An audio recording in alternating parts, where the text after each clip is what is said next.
Aloha and happy new year, and welcome in, guys, to the final week 18 uh, wrap up and I guess look ahead, or week 17 wrap up and week 18 look ahead and picks. We're doing only one again this week, like we told you last week. Unfortunately, coming off of a 4-1 fantastic week that we had for week 16, week 17 proved to be challenging. We had three picks. We went one win and two losses. Seattle, our big win. For those of you that have followed us since week one, we hope that, and a lot of you, we've taught you guys a bunch of things about buying back points, teasing, whatnot, so forth, and all that, money line and whatnot. So we hope that a lot of you, a couple of things with this week's picks. Seattle was our as we made it known last week, was our, like, if we don't do like locks of the year and that kind of stuff, but it was our strongest pick of the week, and we thought strongest pick of the year going into it. Along those lines, we truly thought Josh Allen would be able to put the team on his back, and they almost pulled out the 2-point conversion to take it into overtime and whatnot. And Philly's just a weird team this year. Anyway, a loss is a loss, no excuses. We're just kind of trying to let you guys understand that with Buffalo, a lot of people teased it, which saved you. And on Green Bay, again, being so early in the week and with the holidays and us only doing a one wrap up and look ahead and not the late Friday. Had we done late Friday, and we have faith in our listeners that with the Green Bay pick, it was learned late that Love would not be starting. When we made that pick, we assumed Love, everything, all the research and all the news coming out had pointed to the fact that he would be starting and that the game was meaningful to them and that he would start. That's why we like Green Bay. But little did we know that it would be their backup, who played a fantastic game, actually. If knowing what we know about that, we would not have probably avoided that pick so much, in that he played a decent game. It was more about Baltimore showing up and just running the ball and Green Bay's defense giving it up. Anyway, so we go 1-2, and we apologize for that, and we'll try to make week 18 a solid wrap up. And look, this is what we're looking at this week. And before I get started, this week, going into the new year, rather than have our quote of the week, we just want to point out to you guys that there's so much division and so much political issues in this country and going into the new year, that instead of a quote, we just wanted to say, from the human aspect, give everybody a little bit of grace. Put yourselves in their shoes for a moment. When you're in traffic, let somebody go ahead of you. Hold the door open for somebody. Let's get back to the way America and Americans used to be and treat each other before all this divisiveness. The people on the left who, claim that Trump is responsible for every evil and wrongdoing, again, I don't want to get too political, but I would just say that, look, if they had the goods on him, as much as they hate him, wouldn't he be in jail already? So get over it. Look, the country's moving in the right direction, and again, show people some grace, and let's just call out, let's call a right a right and a wrong. Like what's going on in Minnesota right now, anyone with eyes and common sense can see it's fraud beyond belief. It's out of control. It's not American. And if we all band together, we all stick together, we all follow the rules, follow the laws, and use common sense, a lot of us see things the same way, left, right, or middle. But it becomes this tribal divisiveness that we all, are so gravitated towards, and it's just, again, get over that part of it and think about the greater good. Think about yourself and helping your neighbor, because when it hits the fan, it's your neighbor and a stranger that's going to be standing side by side with you if it comes to it. So again, not to get too political or anything like that, but just, let's get back to common sense, and again, let's get back to law abiding, rule following, and things that make sense and common sense. And let's not try to justify bad behavior because of this side or that side. Bad behavior is bad behavior. Period. End of story. Right? Okay. Enough with that. Let's move on to this week. Okay. So this week, we want to touch on a few things. First of all, the refs are out of control. They're inept as ever. I equate it to if your doctor was as inept as the refs are, or as shady as the refs are on some of these calls, and whatever procedure you would be going for, people would be getting killed under the knife, or the doctors would be giving you medicine that you're allergic to. This is like firemen showing up and watching the house burn down, or this is like policemen giving people tickets for doing 26 and a 25. I mean, the bottom line is, if the referees were in almost any other walk of life job, they'd be fired for doing the job they're doing because they're so inept. We've long said that the players, a lot of people make the joke about the NFL writers and the NFL script writers, and it could be, it's possibly, is it scripted or whatever. What we've pointed out for a long time is that a few well-placed flags or calls can absolutely steer the outcome of a game.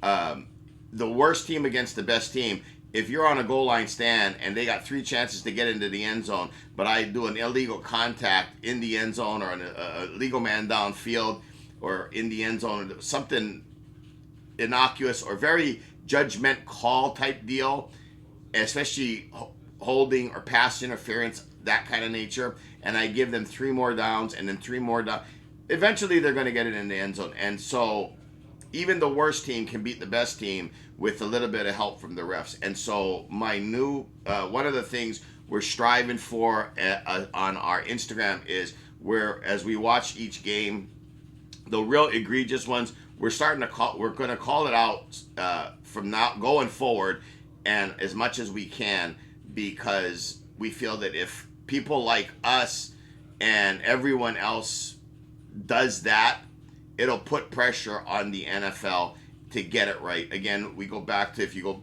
to some of my early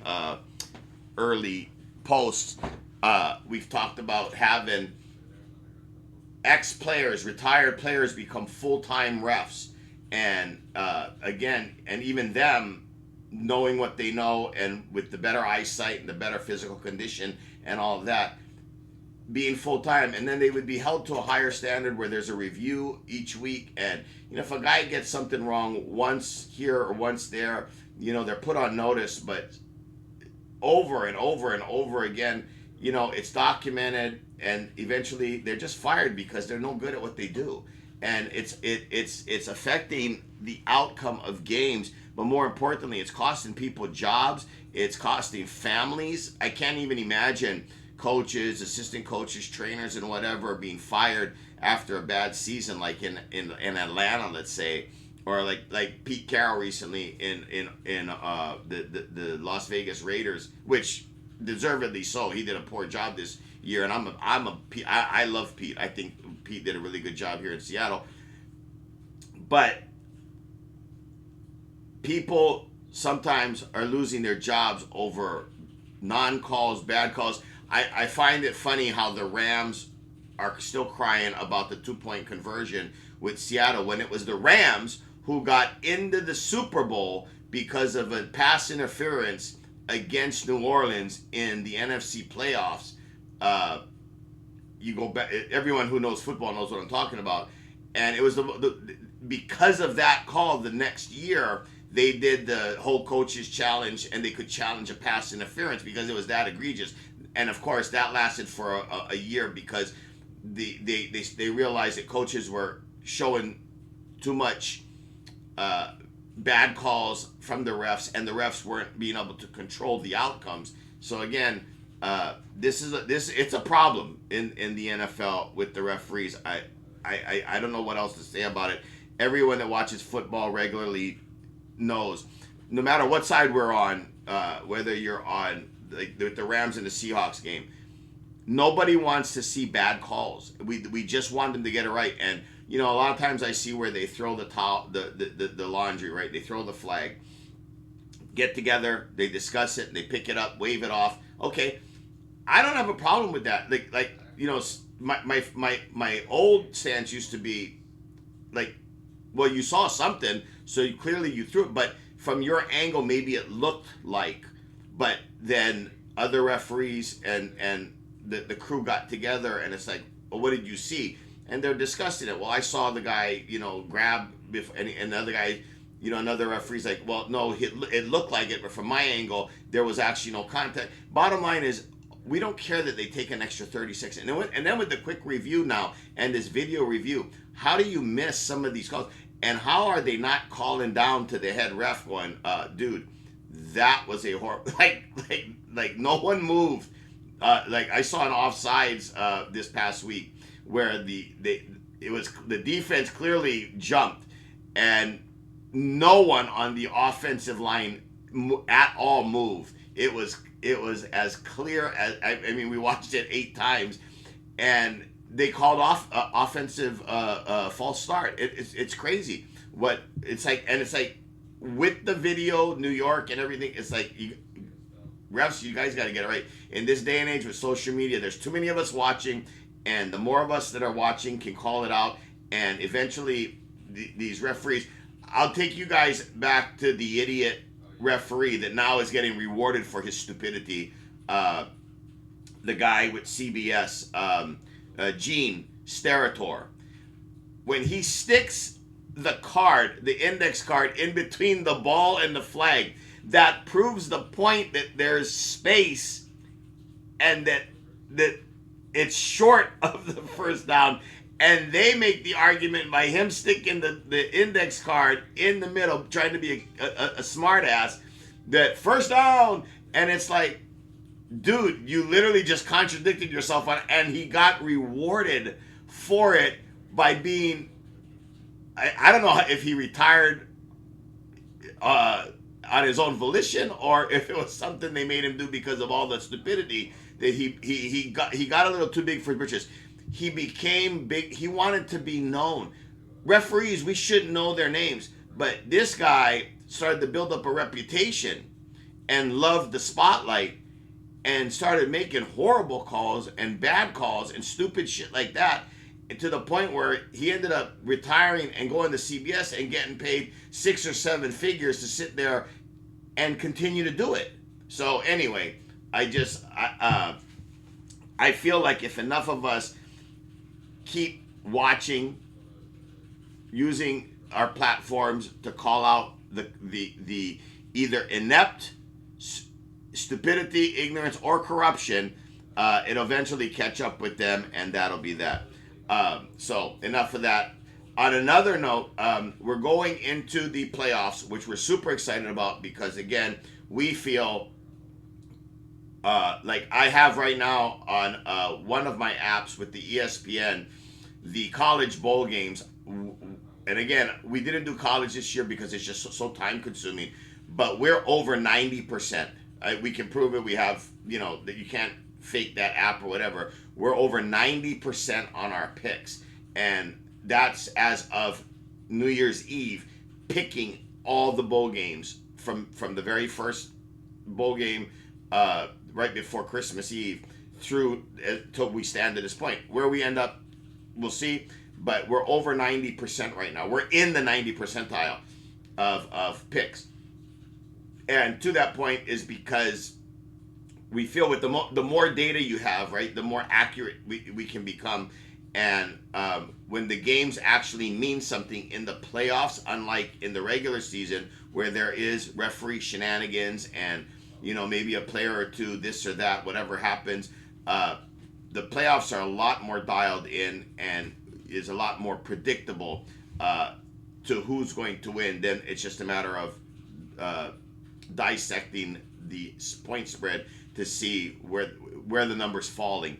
But we're excited about that. So we'll get into that here in a week because this is it. This is the final. Now for this week, there are just so many games that mean literally nothing other than draft position, I guess. There's very few playoff implications. There's a few, but this week for us, we're kind of going with just what we feel. What our suggestion to you is ease up this week. You know, if you need action, that's what we're going to give you three what we feel is our three solid picks. And we'll also review the power. We have a power five this week with the first score thing. If those of you who are new, you'd have to go back and watch previous weeks as we start to ramp up and get into first scores. And then you can even make more with two first scores. You're just doing the same thing as the first scores, but you're adding a second guy, and you're going to mix and match again to kind of cover all the bases, all the different combinations that you can. But why we like the first score situation with the power index or power teams that we have is because if you lose, it's $5 or $10, but if you win, it's roughly, you know, on average it's about 200 on up. We've had some that got as high as like $1,000 on just one single first score. You know, you do a little $10 or $15. But anyway, go back and watch those. So let me get to this first.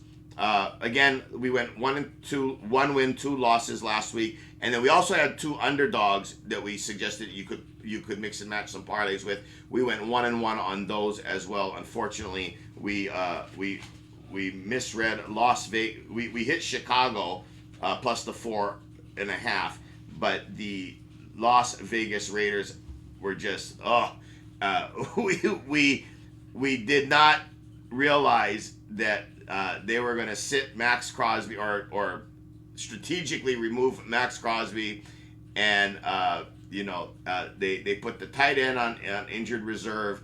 It's a dumpster fire there in Las Vegas. They fired Carroll. We feel that this week is interesting, though. Be careful, because everybody's thinking Las Vegas, whoever's left to coach that team and ownership wants to tank to get Mendoza, their quarterback, right, in the draft. The thing is KC's not going to roll over and help them do this. So that's a very interesting game. We're kind of interested to see how it plays out, because KC has not been in a top 10 draft in forever because of their dynasty. And so they too, by losing, helped themselves in the draft. And again, playing for nothing in the playoffs this year. And the Raiders have a chance at the number 1 draft. And even if the Raiders should win this game, there's still a path for them to get to the number 1 overall draft pick with wins and losses by other teams. So it gets very complicated once that starts to happen. But in any event, my only point to this is a lot of people are betting on the Raiders losing this game. I would say not so fast. I think they will lose the game in terms of what should happen, but KC knows this, and I guess there's a lot of deep history of bad blood as well between ownership of the Raiders and the Chiefs. So all things being considered, nothing's a given in that game. Just be aware of that. Our Power 5, and we have a Power 4 with a couple of extra add-ons if you really want to get jiggy. But we think that Jacksonville, Denver, Houston, and New England all should win the games outright. That's why those four teams are very large spreads, right? You've got Houston at minus 10.5, Jacksonville at minus 11.5. We've got Denver at minus 12.5, and New England at minus 10.5 against Miami. That one game as well, though, we would say be careful, circle that one game, because they could be scoreboard watching and they may start to pull. They're looking to win that game but Denver and them play at the same time. But if Denver's blowing out the Chargers, then New England may pull their starters in the second half, and that could leave the door open for Miami to backdoor cover that or even win it outright. We don't think there's something to be said about momentum in the NFL. So we don't think that New England will allow themselves to lose the game because they want to go into the playoffs riding the momentum or in control. But that would be the game that would worry me of the four I just mentioned. That if Denver's winning, 35-3 at halftime in the Denver Charger game, we could see New England pulling all their starters, Drake May, everybody, because there's just no chance of them getting the 1 seed. And so be careful there. And then that's what we said. So then mix and match some of these. If you're uncomfortable with New England, like that one again makes me a little nervous. Again, the Rams, we'll give you the Rams now, but be aware that the Rams could not do, if Seattle wins on Saturday, there is no way that the Rams can do any better. They're gonna be in the 6th seed. They're gonna be locked into the 6th seed if Seattle wins the game. Now, if San Fran should upset Seattle and win outright, then the Rams are going to start all their starters because they want to move up to the 5 seed to play the 4 seed, because it would be either Tampa or Carolina in the 4 seed, and the Rams much rather face them than have to travel and play what's most likely going to be the 6 seed playing Philadelphia. The 7 seed is locked in with Green Bay, and if Chicago wins, they'll hold on to the 2 seed. Therein lies another thing we want to tell you to be careful. We are Chicago believers. We are absolutely. We gave Chicago last week as the underdog to win outright. They did cover with the 4.5. What we could see though is the DNA makeup of Detroit, the rivalry. That's a division rivalry, and because it could mean the 2 seed dropping them to the 3 seed, etc., etc., Detroit could play all out, and Chicago. It's tricky here because again, Chicago's going to probably play to win, but at the same time, at what cost, right? They don't want to risk injury, so it's one of those fine balancing acts. We have no opinion on the Chicago-Detroit game. All I wanted to point out was be careful with that game, because we could see Chicago getting upset by Detroit, as strong as Chicago's look. If this game meant something to both, and it was being played in Chicago, and Chicago needed this game to make the playoffs, we would be on Chicago, no question, with what we've seen this year and what we've seen from Detroit this year. But it's not quite that simple. Chicago's locked in. They're either going to be the 2 or the 3 seed, plain and simple.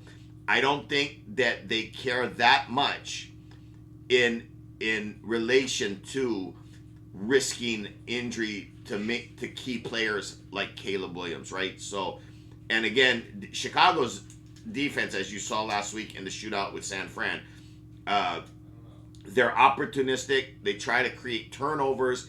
They're the definition of bend. In their minds, they're bend and hope they don't break, but they break all over the field like they did against San Francisco in their defense. So, again, just be careful with Chicago-Detroit game.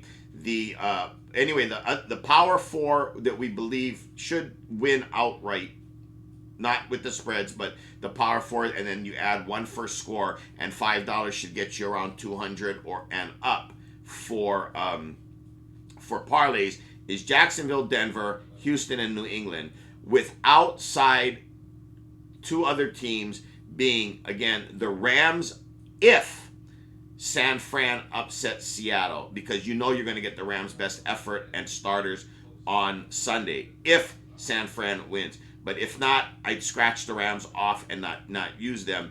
The other team is Philadelphia, because although Philly has said they're going to rest a lot of starters, Philly's second stringers to us are better than Arizona. Is a practice squad at best at this point.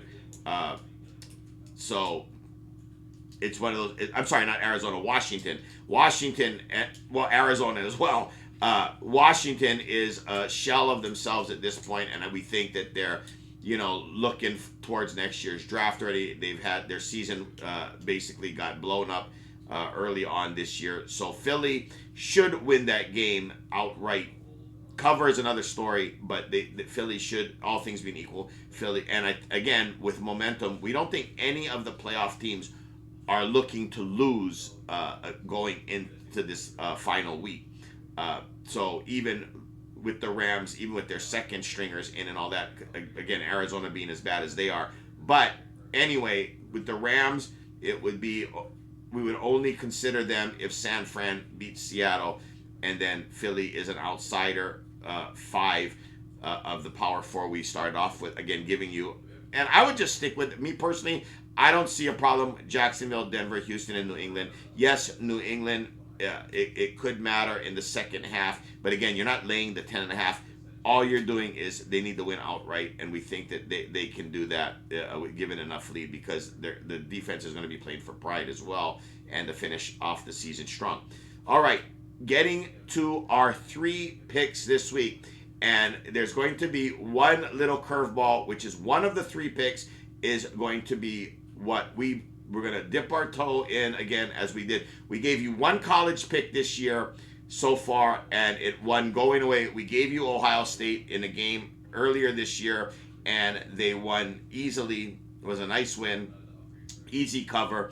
And we're going to give you another college this week. We think it is our best pick on the board this week to make money, which is Indiana. We think that Indiana giving the 7, and again, if you follow us along, by the half a point. 7's a key number. Actually, we've seen 6.5.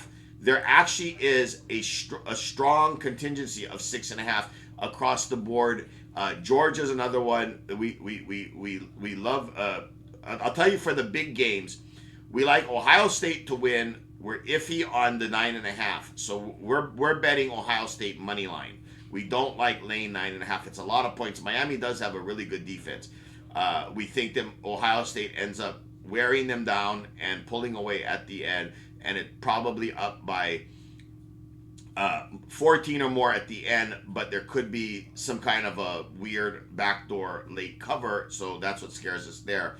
So we like Ohio State money line, but this is not official picks. We're just telling you where our stance is, as we try to be transparent. We like Georgia. We like Georgia up to giving the 6.5. We think Ole Miss. We think that Kirby will have his guys ready, and we think that they're going to try to make a run at this national championship. Oregon, Texas Tech. There's a lot of talk on Texas Tech.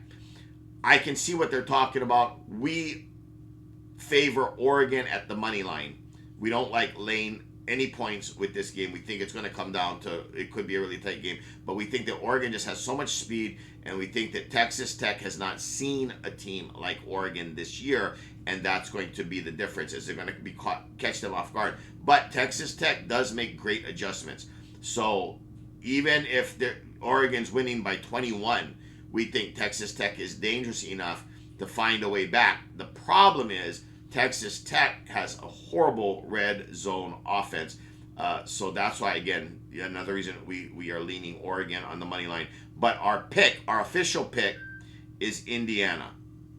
We don't think that we think that Indiana gets to the next round easily. We think that right now, again, and it's not about that they beat Ohio State. We think that Ohio State didn't play their best game when they Indiana beat them. But Indiana has just been the most consistent team this year in offense and defense. And we just think that, anything less than a touchdown is it's off. We thought that the line should have been somewhere around 10.5 to get kind of, two sides even betting going on that. And at 6.5, we think that's the best bet. We've seen a lot of 6.5s, but if all you could get is 7, buy the 0.5 point and lay 6.5. That's going to be our official stance. 7 is a key number, and you guys know that in doing what you guys do, which is play. Whether you guys watch us or all the other experts on the platforms, 7's a key number, as everybody knows. Okay, so Indiana is our one college pick this week. We've got 3 total. Indiana is 1, our second pick, and again, yes, call me a homer, but we think that Darnold has not been playing his best, but he is as good as any quarterback right now heading into the playoffs. I mean, obviously, Josh Allen, nobody's better than him when you're talking about throwing or running. The total makeup or the overall, of course, you take Josh Allen over Darnold every day of the week. What we mean is in execution, in finding his open receivers, in reading the defenses, in being mobile enough, etc., etc. He does have a turnover problem. He has been throwing interceptions, but he seems oblivious to the fact that he throws interception. It's kind of a good thing that he's able to have short-term memory or amnesia. After he throws it, he has faith in the defense. If he does turn it over, he comes right back out and he keeps slinging it like he did against the Rams, as you guys know. And it's kind of a good and bad. We don't want him to turn it over, but at the same time, we don't want him dwelling on it, right? And so he's matured enough. He's gotten over the dwelling on it part, like when he was with the Jets years ago. And so we love Darnold, his abilities and his memory. What we really love, plain and simple, is defense and run game travels. And the San Francisco, with all of their injuries, respect to them for what they've accomplished this year. They're literally one game away from having the 1 seed with all the issues they've had, which makes all the other teams in the NFL look ridiculous as to when you cry about, well, we lost this guy or we lost that guy due to injury, or like Pittsburgh with DK Metcalf being suspended for 2 games. San Francisco is the epitome of next man up, and they just keep winning. And that's a testament to Shanahan. It's a testament to the NFC West and the way that all of our teams in NFC West play ball, with the Rams, Seahawks, and the Niners. And so, although I hate the Rams and the Niners as division rivals, you have to tip your cap that iron sharpens iron and steel sharpens steel. And the Seahawks got beat once in a close one, and then came back and beat the Rams in a close one. They lost in week 1 to San Fran on a weird fumble where the offensive linemen knocked the ball out of Darnold's hands. Nick Bosa jumps on it, and game over, 15-13. But they were about to score. They had driven down the field, and they were about to score. And by the way, all they need to do is kick a field goal to win that game. So again, spilt milk.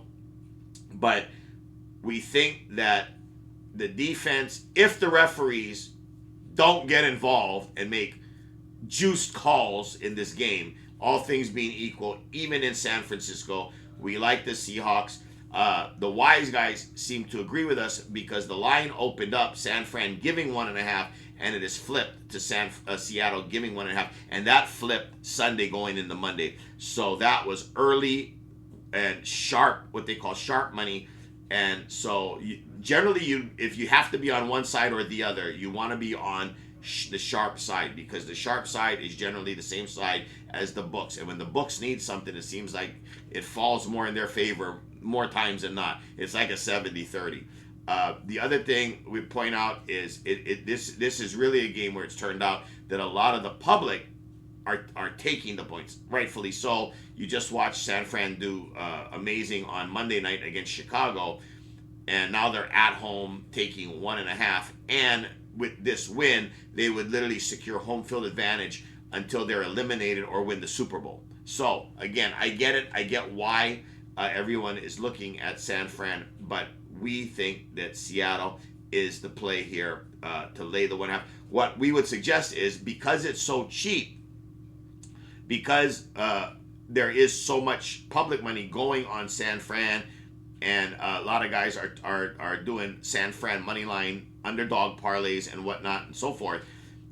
We would suggest, and in fact, I'll make a command decision right here, right now, that rather than lay the 1.5, we're going to call this Seattle at the money line. So our official pick is the Seattle at the money line, and again, Indiana was -6.5 because we've seen enough 6.5s across the board. But if you can't get 6.5 and you have to lay 7, buy the 0.5 point.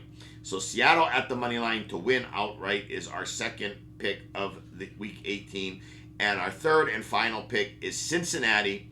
Now on this one, Cincinnati, we've seen 7s. We know that the official line as of yesterday when we were down at the kiosk, I saw 7.5. I also see online, DraftKings, FanDuel, etc., all the different places, Hard Rock. You can find 7 with Cincinnati. Again, get the best of the number. We want you to win. We think that it's not even that close because we don't think Shedeur can find a way, especially with Fannin out, their tight end. We don't see how they score more than 10 points in this game, where Cincinnati is really humming, and Burrow is loving the running the offense. And I'll tell you that their defense statistically and performance-wise from about week 10 has become a much different defense. They were the worst defense in the league, or one of the worst. You got the Jets, you got the Raiders, and then you've got Cleveland or Cincinnati, sorry. But the line, they had 2 linebackers they were starting, rookies, that have kind of gotten a little bit better at the scheme. They've made some adjustments. Their defense is actually playing,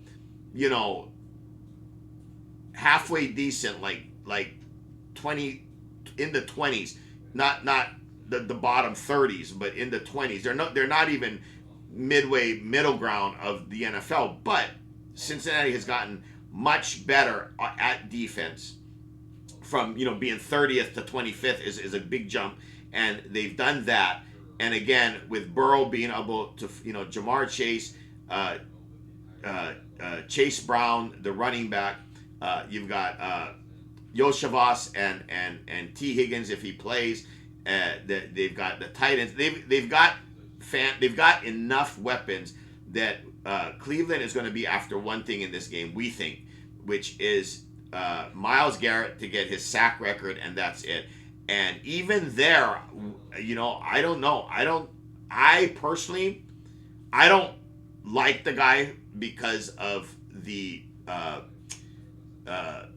drama that happened years ago, because I think that he is someone who lied flat out about something to cover his tracks in that fight with the quarterback from Pittsburgh. When he was swinging the helmet and all that drama. I talked about that a few weeks ago. But there's no denying his talent. And the guy is literally the best defensive player in the league right now. It would be between him and Max Crosby. And he's going after the record and all time and blah, blah, blah, and this and that. But we think that Cincinnati's going to take some pride in this and not let it happen.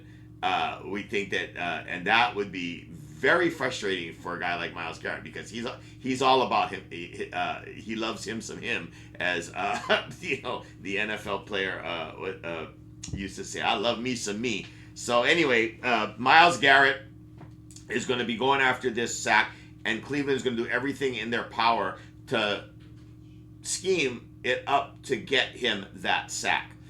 But other than that, I don't think they care. So Cincinnati might almost look at this as, maybe they plan around that to scheme some stuff open or whatever. Again, Joe Burrow is one of the best pocket passers in the league. They've got one of the best wide receivers, one of the best running backs. They've got their crew, their whole trio of wide receivers, arguably is top 5 in the league against any team, and so they've got the weapons. And so anyway, Cincinnati, by the half a point, or if you have to a whole point, get it to under 7, get it to 6.5. And at 6.5, that is our third and final pick for this year. Again, we're doing the wrap up and the look ahead for this year because of the holidays. And we will be back after the holidays like we have been all year long, where we have the Tuesday or Wednesday wrap up and then the weekend look ahead on Friday, which is going to be a lot easier because it's only going to be wild card Saturday and then Sunday games basically from now to the Super Bowl. And we expect that things are going to really heat up here for us, and we're going to really dial it in and be able to give you guys a bunch of money makers, because with all the data and because the teams, it's a one and done type scenario, and you now have only the best of the best in there. It's a lot easier to dissect, read, and get all the data and analysis, run the models. We check in with a lot of other experts that have we hold the experts we use and that we follow and use and research, and it's believe me, it's hours and hours of research, but all of them hit at like a high 60 percentile, meaning that, and when they all tend to agree, and then our model agrees, and then we agree and stuff, we only give out those picks. So it's one of those things that it's like over the course of a long period, not just any one weekend, but given the whole season and lifetime, as they say, our hope, our target is to be in the 60 percentile and higher, the higher 60 percentile. And if you do this, whether you do it for fun, recreation, or you do it for a living, any professional gambler will tell you, if you're hitting at the high 60 percentile, that's the dream. You are well above. And when you do little extra things like we've discovered and tried to teach you guys this year about, like the first score parlay with the power teams, or doing other exotics and whatnot, and like this coming off season, we are going to really get into showing you guys, and next year, like doing the exacta bets like at the Circa, where you can literally for $5 or $10 pit two teams together, and if that ticket literally comes to fruition, we're going to show you guys again where we have like we have a $10 bet on Seattle and Denver, depending on which team you choose win. Of course, we put them both down, but $10 either gets you 13,000 if Seattle wins, or 11,000 if Denver wins. And so those are just one of the many combos that we had this year that we picked, that no other experts I know of hit some of these combinations that we had. A lot of our combinations involve the Patriots. Now, I'll give you guys the ones that we've hit on, and then because then you'll see that why there's other ones that we missed on, but there weren't many. But we had in the AFC, we had the Chargers still alive and in the playoffs. We had the Patriots vying for the number 1 seed, but probably going to be the 2 seed. The Denver Broncos probably going to be the number 1 seed, but maybe if things go wrong, the 2 seed. The Chargers, the Patriots, Denver, and then we also had. Sorry, I'm blanking right now. I'll get off of them for and Pittsburgh. And Pittsburgh, we had Pittsburgh, which again, even if Pittsburgh wins this weekend, we don't see them going far in the playoffs, but we have them. And so the thing is of the 7 teams, we have 4 of them that with multiple tickets combinations. Like we have the Patriots Tampa, we have the Patriots Rams. So these combinations will for $5 or $10 net you thousands and thousands, hundreds or thousands of dollars. So not bad investments right now. If you got extra scratch, where we would we couldn't do it, but if we would have went rather $5. We could have went $50 and $100. Oh my God! I mean, you're talking about the Denver Seattle ticket being worth $100,000 for $100 investment, and the $5 ones that I have a bunch of fives worth anywhere from $1,500 to like $4,000. But $50, that would be $40,000. So again, we're going to teach you guys some of that and get into that in the off season. We're also going to be covering the draft and talking about some of that and the moves that should be made and stuff. So we're excited for you guys about that. But let's get through this year and get through the Super Bowl and chalk up some wins, build up a bank, and we'll go into next year stronger and smarter and everything. One of the things that we'll talk about, like again, coming up with the draft also, and we'll kind of be more of a little bit of a talk show, a solo talk show guy of sorts. But for instance, like one of the things I would be covering in the future, but right now it's just glaring because what happened with Max Crosby and the Raiders, and get him being told you're not playing. They're going to basically, and he stormed out of the complex, not happy about not being able to play because he's a game wrecker, etc., etc. And they wanted to make sure they lost that game, but which we didn't know at the time. But with the Crosby situation, the Raiders are obviously a dumpster fire. Our opinion, this again, everyone has an opinion, and this is just our humble opinion, but if we were in charge of the Raider organization, if we were GM, if we were, tinkering and trying to rebuild that organization back to what they once were, they need a quarterback, which they're on the verge of getting, right? They're going to probably end up with the number 1 overall draft pick. But whether they do or don't, Max Crosby probably isn't what they need right now. They need so many pieces and so many parts. Brock Bowers is an amazing tight end as well, and proven, right? We think though, let's say hypothetically for a moment that they ended up not getting the number 1 draft choice. And let's say the Giants ended up with the number 1 draft choice. This is just one hypothetical that how we would play this out. The Giants defense in name is like one of the most amazing. I mean, there's a bunch of they look like, if you think back a few years, what the Washington Redskins at the time had with all of their number 1 draft choices on the front line, their front 4. I think, if I remember correctly, I think the 3 of them were number 1 draft choices over a period of 3 or 4 years. But with all the pieces that the Giants have actually on defense, think about if they added somebody like Max Crosby to that lineup. Oh my God. I mean, they would be instantly one of the better defenses in the league, right? And why wouldn't you, on both sides, consider a phone call? And if you're the Raiders going, hey, we'll just trade you Crosby for Mendoza, because they're supposedly, from all accounts, happy with Jackson Dart.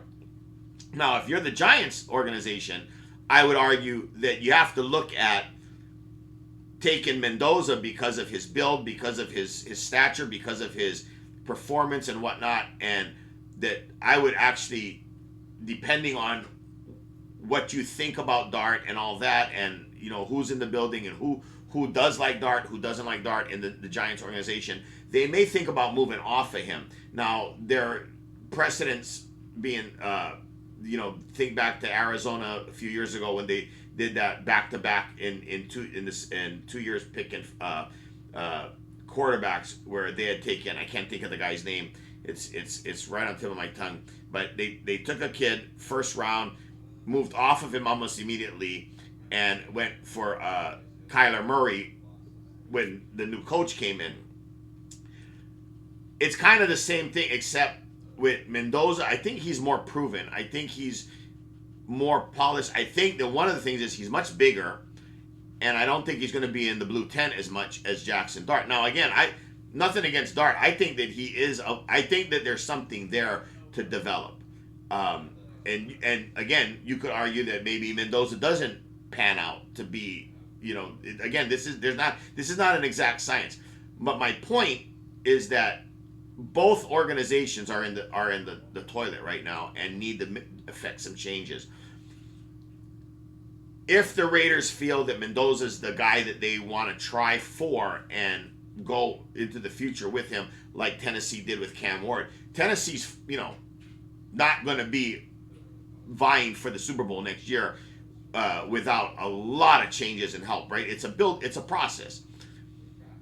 The Raiders would be, I think, even doing Max Crosby a disservice by hanging on to him, because you're wasting his talents and wasting his window and his career. Now, again, he's getting compensated for sure. He's getting paid. But with some of these guys like Crosby, guys like JJ and TJ Watt, it's not just about the money. It's about their accomplishments. It's about chasing that championship. And so, you want to do right by the guy. And if you can do right by the guy and build, do a U-turn in your organization from a dumpster fire to, building to be a contender. Like, again, you have to contend. If you're the Raiders, you have to contend with Kansas City. Mahomes is going to be back next year. Now the Chargers are contenders and Denver are contenders. I mean, the AFC West looks like the NFC West. And so my only point is that, Crosby's a once in a generation talent, but that's the point, is you can get for him, a couple of first rounders. I would, again, the Raiders probably should be picking number one, so that they're not going to have this problem. But even if they do pick number one and pick Mendoza, you got to put stuff around him. You need offensive line. You need a left tackle. You need a center. Those are two of the most important guys on the line. You need guys you can throw the ball to just besides Bowers. And so Max Crosby could get you a bunch of first and second round picks or pieces, like somebody like Philly. You're telling me that they would not trade the receiver AJ for Crosby and throw in a first or second rounder? They absolutely would, because they want to move off of him and all the drama that supposedly comes with him. But you're going to get a stud wide receiver like him, who's proven in the league, by the way, and more picks for Crosby. And it again, it's just like the Micah Parsons trade. I don't think that there was a loser in that trade. I think that it was win-win. If Parsons doesn't get hurt, Green Bay's much higher in the seeding, I would imagine, and they're much more hard to contend with going into the playoffs with Parsons as an edge rusher. But they lost because he got hurt. But the proof was in the pudding that once he got there, it made a difference. And on the flip side, Dallas is going to be one of the teams we are betting on next year in the exacta to get to the playoffs and get possibly deep, because they've got key pieces already in there. They've got Dak, for whatever you want to say or think about him, and he may not be your cup of tea, but Dak is absolutely a viable quarterback and starter in this league. And he looked better this year than he has in a long time after his surgery. He's mobile. He can still fling it. He's got CeeDee Lamb, arguably one of the best wide receivers in the league on any given Sunday. And again, they've got pieces. They've got pieces on the defense with Quentin Williams on the defensive line. The trade that they made with the Jets and so forth, the linebacker they got from Cincinnati. There are pieces there that, with all their draft capital, if they go hard this year and build up and get a bunch of defensive players to fill spots, they find a lockdown corner, they find a killer safety, they find that Bobby Wagner type or Jordan Brooks type linebacker, and then they strengthen their edge rush or their defensive line, and also get some pieces to ensure the offensive line, and maybe a running back. And with running backs, you guys all know that you can find a running back deep into the draft in the 4th, 5th, 6th, and 7th rounds, and even undrafted free agents.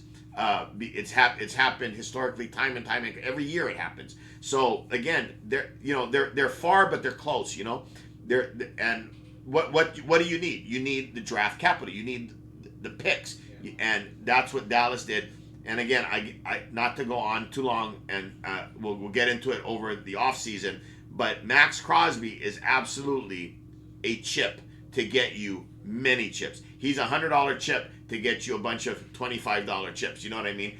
And that's exactly what the Raiders need right now. Anyway, we appreciate your guys' time. We are really excited about going into the playoffs and even getting excited about the offseason, because we figured out some things, and we're going to be coming up with a structure where we can keep you guys informed, and we can talk to you guys for about an hour or two a week, once or twice a week for an hour or two, depending on what the feedback is from you guys.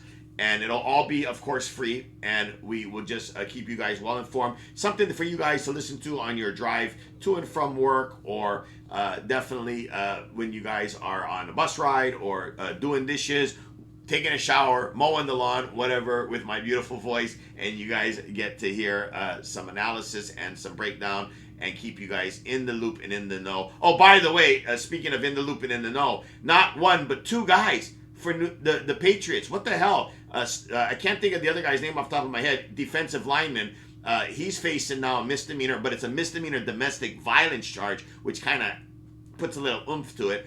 But Stephon Diggs, their alpha one, wide receiver one, is facing these charges. We don't know how it plays out. We know that it's not affecting his availability this weekend, and I don't think it would really matter this weekend. But going into playoffs, we'll be monitoring that for you guys and keep you guys informed, because that's a big one. If the New England Patriots lose Stephon Diggs because of this felony charge that he's facing, and he has to sit out a playoff game or worse, that absolutely affects their path and trajectory to the Super Bowl. So again, kind of a big deal. I am, as you guys know, retired law enforcement. I would just say this on this matter. I like the guy. As far as a player, I don't know anything about it personally. I liked him when he was in Buffalo, played with Josh Allen, and I loved his story where he got hurt with New England, came back from the knee surgery, and has just balled out this year. But I always say that, like Tyreek Hill, these guys, they act, not a lot of them, very few of them, but the ones who do this, who think that they can get away with doing what they want, when they want, how they want, to be criminals because they can ball out and they're so important, they're such studs on the field that people will overlook their transgressions.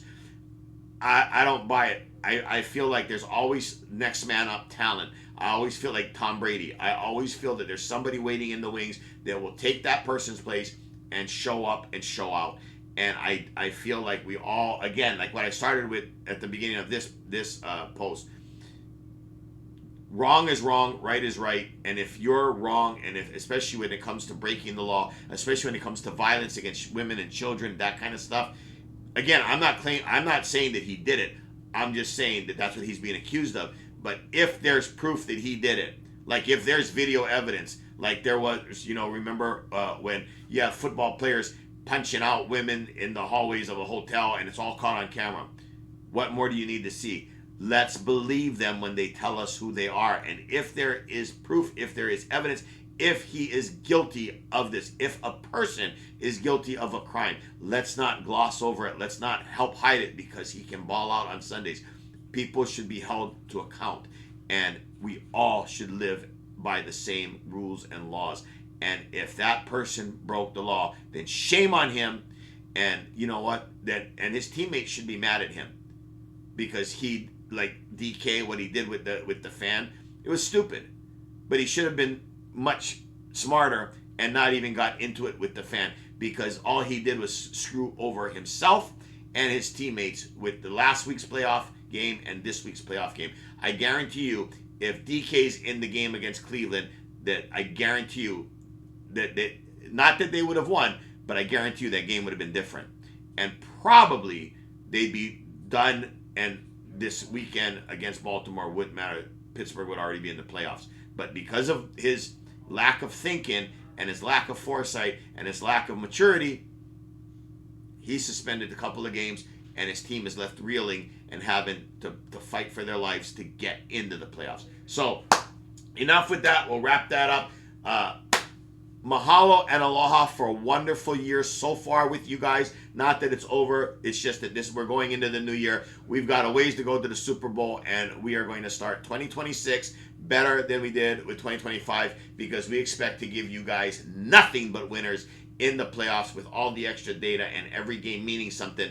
But in the meantime, we want to be maybe not the first and maybe not the last, but we want to be one of the ones that wish you guys, again, happy holidays, Merry Christmas, Happy New Year, Mele Kalikimaka, Ha'oli Makahiki Ho, and to my extended family out there on the East Coast, Happy New Year, Sammy and the M&M.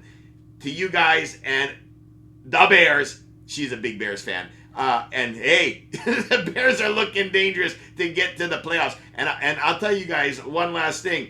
This year has never been more in question that you can make an argument for any team right now going into the playoffs, including the Pittsburgh Steelers and Baltimore Ravens, because every team has glaring strengths but glaring weaknesses. Everybody would have told you 2 weeks ago the Rams were a lock and the favorites, but even now they're showing chinks in the armor. And although I think personally the Rams are the team I fear the most to upset my team, the Seahawks, the road is not going to be an easy road for any of them. Again, we'll see what shakes out after Saturday. Saturday's huge with Seattle and San Fran against each other. I think whoever comes out of that game is going to be like better than the coin flip to get into the Super Bowl, that 51%er, because of the road that must be traveled to get there. And that every team is just so stacked with strengths or weaknesses, you know, that like Houston and Seattle, they have such amazing defenses. Denver, but like Denver's pointing out, you know, Bo Nix doesn't blow anybody out and he's really questionable. I don't buy that. I think that Bo Nix is a winner. But anyway, you guys get the gist, is that every team you can show have weaknesses and strengths. Chicago, Caleb Williams, balling out. Their offense, hard to stop, but their defense, you know, lacking. Again, it's anybody's game this year of any year. And so, for all the Buffalo Bills fans, again, I have tickets where I make a lot more money with certain combinations. But I'm rooting for you guys, Buffalo Bills fans, because this is the first year you don't have to deal with Mahomes, and maybe you won't have to deal with Lamar Jackson. And even if you do, Baltimore is a shell of what they were in the past. So again, for Buffalo fans, this was your year, man. You guys, this to me was the easiest road you guys had to get to the Super Bowl. But your lack of wide receiver help, your lack of defense is really leaving you guys exposed. But Josh Allen is like Mahomes. He's one of those special players that he could put a team on his back and get through almost any given scenario. And so, again, it's everybody that has a team going into the playoffs this year. Jacksonville, you know, who knows? It's wide open, and it's never been more in question. And to that point, if you guys have a chance, run down, you may consider with the futures betting on some of the long shots. Carolina, before the game kicks off with Tampa, because Carolina has two ways to get in. If Carolina loses to Tampa Bay doesn't automatically get in. You have to wait Sunday, because if Sunday Atlanta beats New Orleans, Carolina gets in by a three-way tie with Carolina and Tampa Bay. That's such an NFC South thing that's exactly how I can see it playing out, because it's so ridiculous. But again, the odds on Carolina are like long shots, still at like 10,000 to 1 right now, kind of, or 10,000. So you bet 100, you get $10,000. I think that would be wasting $100 personally, But shoot, if you've got the extra scratch, the $100 to you is like a nothing burger. You know or $10, $10 to win 1,000. You know, that's a cup of coffee, and that $1,000 is a vacation somewhere. So again, I don't think Carolina stands a chance to run the gauntlet, but everybody is live this year. So consider that. We'll talk more about it next week as the playoffs begin. But this week, before week 18 is over, go to your kiosk, get on your phone, DraftKings, FanDuel, Hard Rock, whatever, BetMGM, who I use, but look at them. Look at some of the futures. Just like for the NBA right now, I just, on the subject of betting a future, I love the Detroit Pistons at 25-1 right now to win the NBA Finals. Now, I don't think it's a lock by any means. I think there's way better teams that probably are more realistic. But what you're looking for is the bet a little, get a lot. And so there's a quirk that I saw a while back, that it was Detroit. The last time they won the NBA Finals, they had started out their season 11-0 or something like that. Was the last time they did. They started out 11-0. They won the NBA Finals. This year they started out 11-0, and they're still at 25-1. So they're still a long shot in comparison to teams like the Spurs or Milwaukee even. So again, this is not the NBA channel. I get it. I'm just pointing out, you guys, go down and take a look if you guys can before kickoff this weekend, and look at some of the playoff, the ones who is in the playoffs, and maybe bet some of the long shots if you got a little extra scratch, because again, it's wide open this year. And if you guys can still do exactas, I can't. I have BetMGM, so I'm stuck with what we have here in my state. I can't wait for FanDuel and DraftKings to get here legally, so that I can do whatever the whole world can do. But they have a lot of places still have like exactas, where it's a little bit harder because you have to pick the two teams from the AFC and NFC, and actually who beats who. So like, you would take Philly to beat the Chargers, but that may pay you $10, may pay you like 4,000, because that's not the odds-on favorite combination right now. So if you can get to a kiosk and find some of those exactas, even now this late in the season, because now you know who's in, take a flyer. Hey, if you've got the extra scratch, 5, 10, 15, 20 bucks that you can afford, why not? For shits and giggles, it could end up getting you a free vacation. All right, again, mahalo and aloha, and Happy New Year. You guys all be safe. We love you. We appreciate you guys, and we'll see you guys next year. Aloha.